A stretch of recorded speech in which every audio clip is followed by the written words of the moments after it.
चलते हैं सूरत, क्या कुछ कह रहे हैं प्रधानमंत्री मोदी, सुनाते हैं आपको। उन्होंने प्रगति की थी, जिन्होंने बिहार की विकास यात्रा में योगदान किया था, ऐसे भिन्न भिन्न क्षेत्र के 100 लोगों को सूरत में बुला करके उनका सार्वजनिक सम्मान किया था,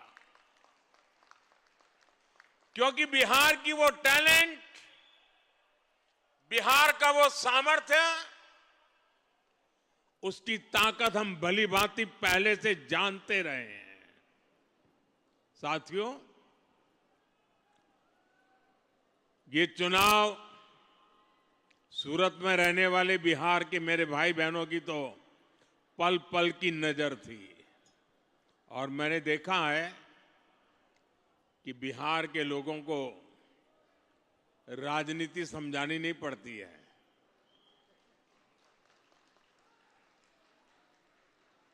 वो दुनिया को राजनीति समझाने की ताकत रखते हैं।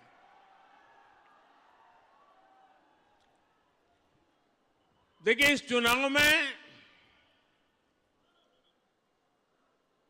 एनडीए गठबंधन जो विजयी हुआ है और महागठबंधन जो पराजित हुआ है, उन दोनों के बीच में 10% जितने वोट का फर्क है, 10%, ये बहुत बड़ी बात है जी। यानी सामान्य मतदाता ने एक तरफा, और मुद्दा क्या? विकास। आज बिहार के अंदर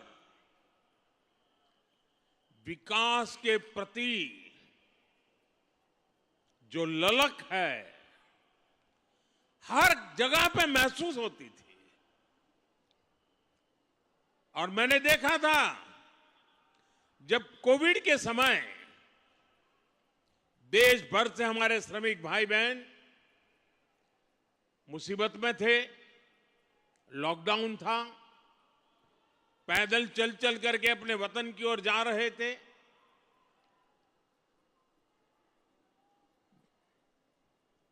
ट्रेन में लोगों को ले जाना ये भी चिंता का विषय था, कहीं फैल न जाए। लेकिन मुझे एक बार वीडियो कॉन्फ्रेंस से बिहार के लोगों से बात करने का मौका मिला, और जो उन्होंने मुझे बताया वो बड़ा मेरे लिए सुखद था। वे पैदल गए थे, कई लंबे लंबे समय तक पैदल चले, कहीं व्हीकल मिला फिर पैदल गए। कुछ लोगों ने वहां जाकर के इस समय का उपयोग करके कोई न कोई व्यवसाय शुरू किया, और जब मेरी उनसे वीडियो कॉन्फ्रेंस से बात हुई तो मैं हैरान था कि इतने कम समय में उन्होंने इतनी प्रगति कर दी थी।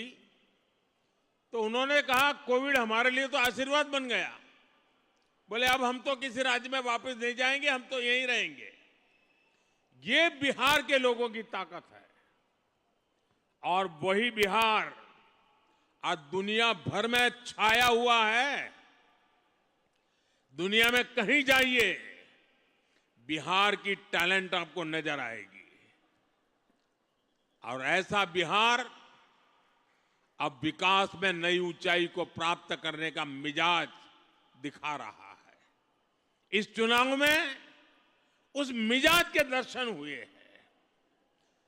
बिहार की माताएं बहनें और बिहार के नौजवान, महिला युवा, ये एक ऐसा माई कॉम्बिनेशन बना है जिसने आने वाले अनेक दशकों की राजनीति का नींव मजबूत कर दी है दोस्तों।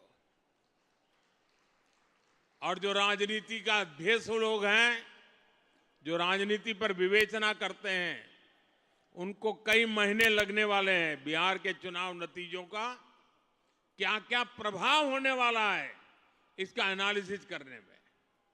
और मैं साफ मानता हूं, हिंदुस्तान की राजनीति में इस चुनाव में आपने देखा होगा, पिछले 2 साल से बिहार में ये जमानती नेता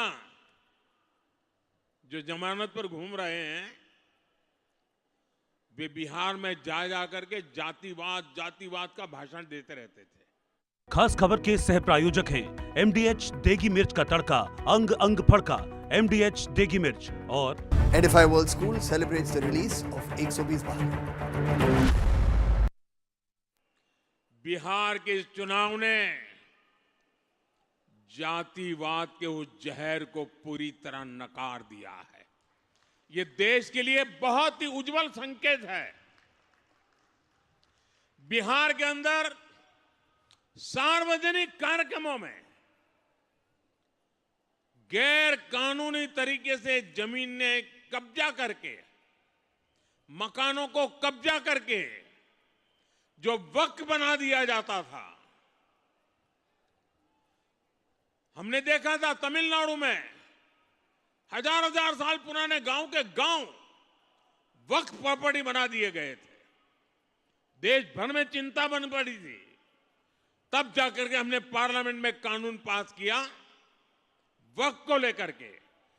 बिहार के चुनाव में ये जमानती नामदार, उनके साथी दल सार्वजनिक रूप से वक्फ कानून को फाड़ देते थे और ये कहते थे कि हम जीत करके आएंगे, वक्फ कानून को लागू नहीं होने देंगे। बिहार के लोगों ने इस सांप्रदायिक जहर को भी विकास की राह पर चलते हुए पूरी तरह नकार दिया है। साथियों, वहां पर बिहार के वरिष्ठ नेता, आपने पिछले 2-3 साल के बिहार विधानसभा के दृश्य देखे होंगे। जिस प्रकार से नीतीश कुमार को अपमानित करने की फैशन बन गई थी, ऐसे भद्दे शब्दों का उपयोग होता था, जो पार्लियामेंट में भी जो दूसरे नामदार हैं वो भी पार्लियामेंट की सारी मर्यादाएं तोड़ करके जिस प्रकार की भद्दी हरकतें करते हैं, वैसी पटना में होती थी। न देश की जनता इसे स्वीकार करती है और न ही बिहार की जनता कतई इसको स्वीकार कर सकती है। तो प्रधानमंत्री मोदी को आप सूरत में सुन रहे थे, जो बिहार चुनाव के बारे में भी